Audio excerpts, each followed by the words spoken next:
Elias, thanks for coming. It's great to be able to have you in here to talk about home building and pest inspections. I think a lot of people really don't understand the detail that goes into it or the qualifications that are required.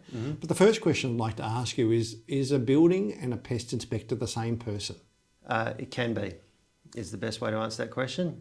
So generally a building inspector will have a building background, be a registered builder, serve significant time in the industry, have built houses themselves, and a termite inspector or a pest inspector could be a pest technician and or a registered builder. So you can have the one person if they've got both qualifications? Yes, you can.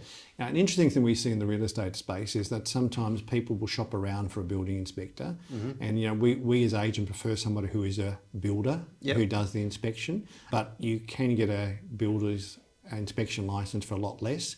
What's the benefits of having a builder's licence to do the inspection, particularly a structural inspection? Yeah, look, I think for me it's really the credibility piece. It's very difficult for a inspector that's not a registered builder to argue what's right and wrong if they haven't got the experience and clearly understand the codes and standards and how that particular house was built at the time. It's really a credibility piece. When you're writing a report and there's a structural issue on the report, it really does help to have that credibility, go back to the seller, explain clearly to the seller what the problem is, but most importantly, offer them a bit of a solution. We don't get directly involved in the solutions itself, but being able to offer a solution as to why there's a structural defect is really important, I believe, in the transaction. Yeah, one of the things we find too is the reason we recommend home integrity is because you do use builders, and we have a fair bit of confidence in when a company like yours is used to do this, then when there is a structural defect, it actually is a structural defect. What we found over time for those who aren't, sometimes they'll just nominate it as a structural defect and it isn't. Yeah. We actually then have to get a builder in to verify it's actually not a structural defect, which means the buyer has an additional cost as part of it. So we love to see a company like yours with registered builders come and do the inspections. One of the other things is that people are confused. What is a major structural defect? Is there a standard or a process that you apply to deem something a major structural defect? Absolutely.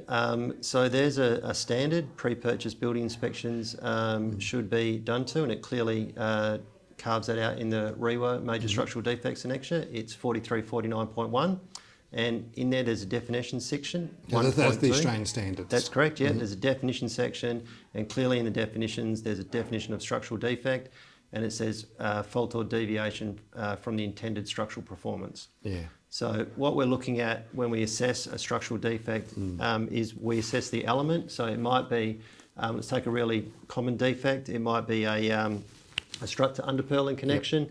Let's say it's a tiled roof. Let's say that the underpurling's rolled a tiny bit and it's departed from the strut.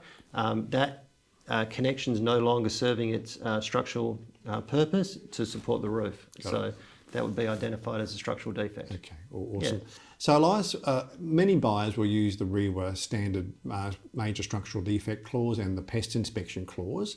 What does the major structural REWA clause allow someone to do? But also just explore a little bit into what do they ask you to do in terms of inspections? Yeah, sure. So by the time a buyer comes to us and asks us questions about a building inspection, 90% of the time they ring up and they'll say, I need a building and pest inspection, and not clearly understand what is covered under a building inspection. So the REWA building major structural defects annexure is very clear.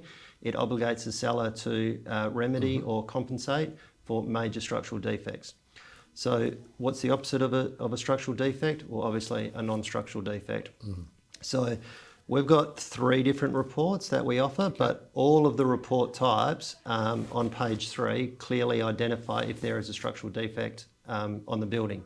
So we might do a structural premium report, for argument's sake, because some buyers can be a little bit weary. They want to know that all of the building elements of the whole of the house have been checked, which we will check. So there'll be some non-structural major defects on the report. Now they're not structural defects necessarily for the seller to fix unless there is a special condition in the contract.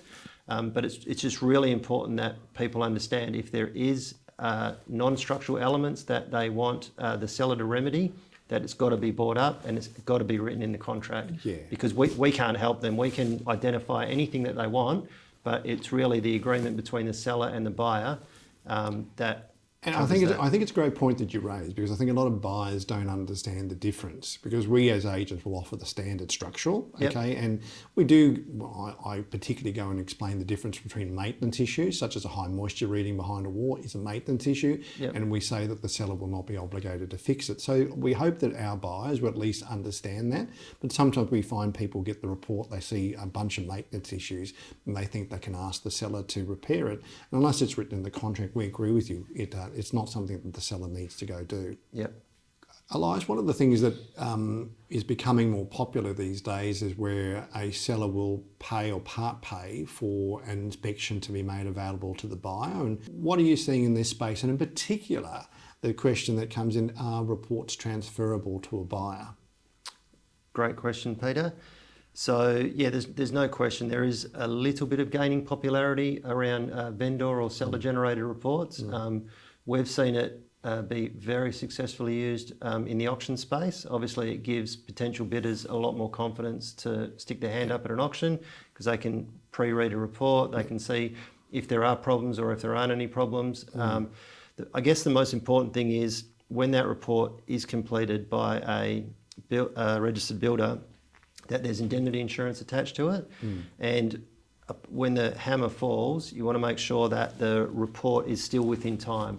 So some building inspectors, it'll be 30 days, others it'll be 60 days, but as long as the report is put into the buyer's name within that time period, then the benefit of the insurance is going to transfer across the buyer. Yeah, I think it's a key point, because when I started this industry 14 years ago, it was pretty clear that the report was not transferable and there are only still a few companies like yourself that will do the transfer.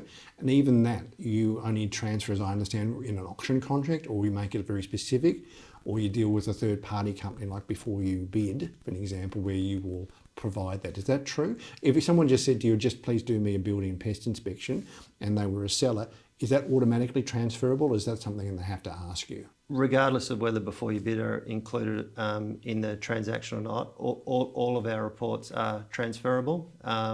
Yeah, it's just it's part of the service that we offer, and I think that's part of our insurance. And I think that's great that you do that, because a lot of companies won't do it. So a tip for the people watching this video is, if you choose to use a company, make sure that the report's transferable, particularly if you're a seller looking to pass that on to somebody else. Yeah, it's very important. Elias, we know that sometimes a buyer will ask to attend a building and pest inspection with you. What are your thoughts on that? We don't have a problem with it, Peter, but the first thing we always say is you've got to check with the real estate agent, because obviously the real estate agent's got to check with the seller, and also if there's a tenant involved. So where buyers do want to get involved in the inspection, we do meet them on site, and we say, look, please go around, make your own assessments, but you need to leave us alone, because we've got a very strict inspection routine that we like to follow, and we don't like to miss anything. We're happy to debrief the buyer after the inspection, but we really do need some clear runway to get our inspection done. And the reason why I asked that question, because it doesn't happen that frequently, but sometimes we get asked it, and I just want to, for the people watching the video, that the joint form of general condition allows only for one re-inspection, and that is 7 days prior to settlement. So generally speaking, it's not permitted to go through. We need to let the building and pest inspectors do their job and get it done pretty quickly. But as you say, you talk to people shortly thereafter. If there are any concerns or issues involved, then you'll let them know pretty quickly. Look, whether they're present or not, it's just part of the process. There's no question. It's a pretty stressful time for a lot of buyers. After we've finished the inspection, we do always call the buyer. We always walk them through the report. We make sure that we're available to answer any questions, just to alleviate any of their concerns. Elias from Home Integrity, thank you for being interviewed. You're welcome. Thanks for having us, Peter.